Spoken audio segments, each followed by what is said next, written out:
And I asked one of the ladies that interviewed me, I was like, what could I do better next time? So when I interview with someone else, I do better. And she, like, a whole laundry list. She was like, it's not that you did anything bad, but this stuff would have made you stand out. I'm like, man, I wish I knew that. But now I do. And there's always going to be another job interview.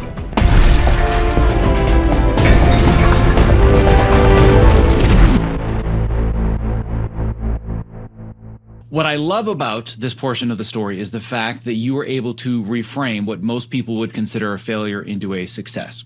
Because many people that I've talked to in the past, myself included, have been in positions where they have been applicants for something as prestigious as the ACE internship and they don't get it. Well, I failed. Or there's this job opportunity. I didn't get it. I failed. But you said, well, I didn't get it. I'm not the ACE intern, but I met some cool people and I'm going to stay in touch with them.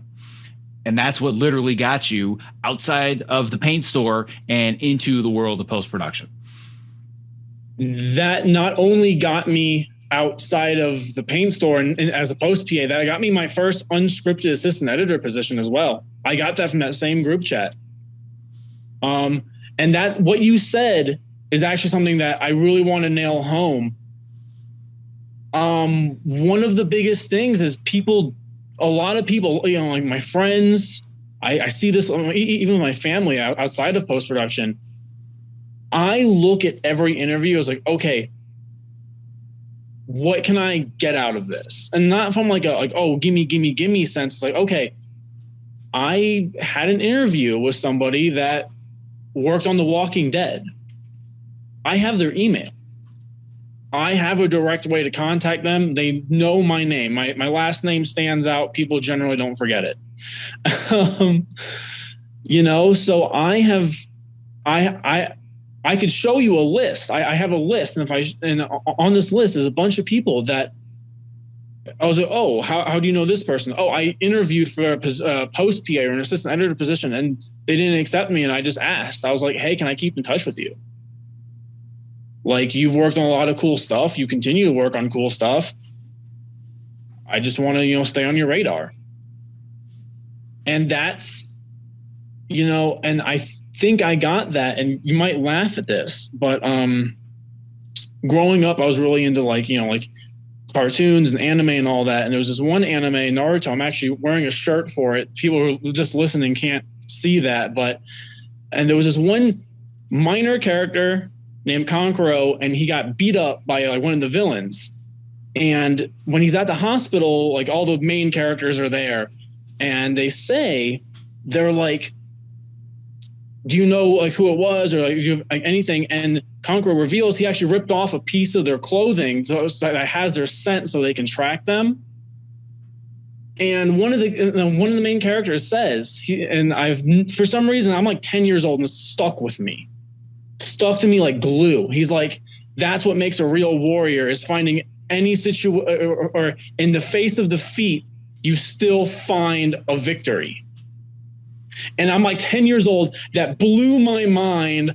I'm like wide-eyed looking at the screen like, whoa. And this is a minor character. This is from a minor character from like an anime. And I'm like, man, and that is one of the philosophies I've lived my life on.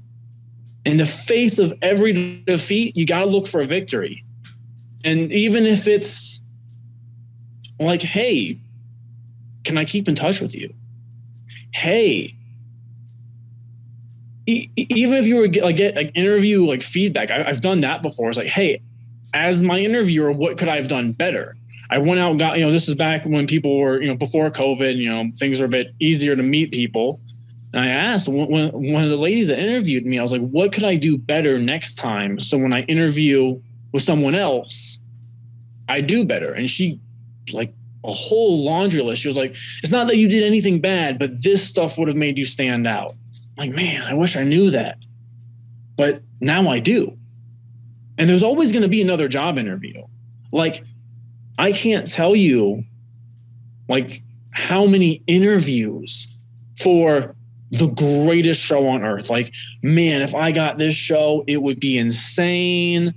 It would be crazy. How many interviews I had, I didn't get it.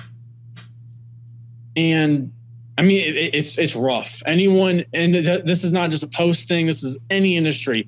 It's rough to have an interview and you not get, especially when you really wanted it. But each one, it's like you gotta look at it and you gotta be like, this will happen again. There will be another interview. You know, and it will be for something cooler. Like the stuff that I have worked on and I am working on. Like, I mean, to tell you the truth, Zach, I thought this was end game stuff. I thought I was gonna, like, you know, 20, 30 years down the road, I'd be able to work on this stuff. And everything happens for a reason, you know, man. There's always a reason why you didn't get that job. And that's because the next interview that you already know how to tackle is coming, and that's the job.